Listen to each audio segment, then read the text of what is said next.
രാവിലെ തന്നെ എണീറ്റ് കുട്ടപ്പനായ ഒരു ഓട്ടോയും പിടിച്ച് നേരെ വിട്ടു ചാവറ ഫിലിം ഇൻസ്റ്റിറ്റ്യൂട്ടിലേക്ക്.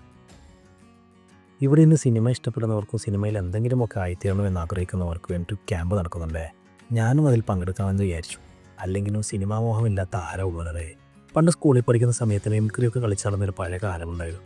പിന്നെ ജീവിതത്തിൻ്റെ പ്രാരാബ്ദം കൊണ്ട് രണ്ടറ്റം കൂട്ടിമുട്ടിക്കാനുള്ള ഓട്ടത്തിൽ അതൊക്കെ മറന്നു. ആ ഞാനാണിപ്പോൾ സിനിമാക്കാർ നടത്തുന്ന ക്യാമ്പിലേക്ക് വന്നിരിക്കുന്നത്. അതൊക്കെ ആലോചിച്ചിരിക്കുമ്പോഴും പരിപാടി സ്റ്റാർട്ടായേ. ഇത് നമ്മുടെ ലോകമല്ല, സിനിമയാ സിനിമ.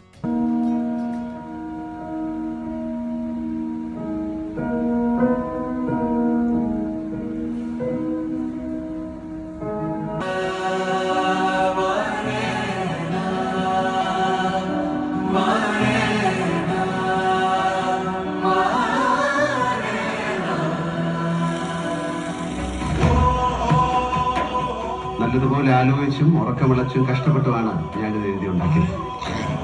ഈ വീഡിയോ കണ്ടപ്പോൾ തന്നെ ഞാൻ ചാർജായി. അങ്ങനെ ഈ സ്ഥാപനത്തിൻ്റെ ഹെഡായ അച്ഛനും പിന്നെ പ്രജീഷ് സാറൊക്കെ വന്ന് അവരുടെ അനുഭവങ്ങൾ പങ്കുവെച്ചു. ഷൂട്ടിംഗ് തുടങ്ങുന്ന പോലെ തന്നെ ക്ലാപ്പടിയോടുകൂടി പരിപാടി ആരംഭിച്ചേ.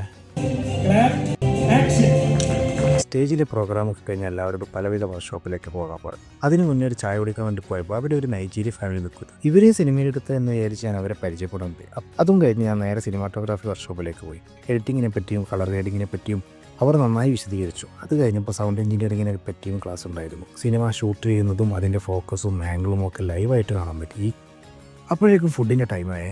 അങ്ങനെ ഞങ്ങൾ എല്ലാവരും ഇരുന്ന് ഫുഡ് കഴിച്ചു. അതിൻ്റെ ക്യാപ്പിൽ മമ്മൂക്കാൻ്റെ ഫോട്ടോഗ്രാഫറായ ബിസിൻ ചേട്ടനെ കൊണ്ട് എൻ്റെ ഒരു ഫോട്ടോ എടുപ്പിച്ചേ. ഇവിടെ ഇനി ആക്ടിങ് വർക്ക്ഷോപ്പാണെന്ന് തോന്നുന്നു. സത്യം പറഞ്ഞാൽ പലരുടെയും പെർഫോമൻസ് കണ്ട് ഞാൻ ഞെട്ടിപ്പോയി. അതൊക്കെ കണ്ടു കഴിഞ്ഞപ്പോൾ അവിടെ നിന്ന് ഒരു ചായയും പരിപ്പുടയും കഴിച്ചു. അപ്പോഴേക്കും പിള്ളേച്ചിൻ്റെ ഫാമിലി ബാജബു നമുക്ക് പിസ കഴിക്കാമല്ലോ എന്നും പറഞ്ഞ് എന്നെ വിളിച്ചു. ഞാൻ അവരുടെ കൂടെ പോയി പിസയും കഴിച്ചു. അതൊക്കെ കഴിഞ്ഞ് ഹോട്ടൽ റൂമിൽ വന്ന് ഡ്രസ്സൊക്കെ എടുത്ത് ബാഗിലാക്കി ചെക്കൗട്ടും ചെയ്ത് തൊട്ടടുത്ത കടയിൽ നിന്ന് വീണ്ടും ഒരു ചായയും കൂടി കുടിച്ച് എടപ്പള്ളിയിലേക്ക് വിട്ടു. അങ്ങനെ 2 ദിവസത്തെ നല്ല ഓർമ്മകളുമായി ഞാൻ കൊച്ചിയോട് വിട പറയും.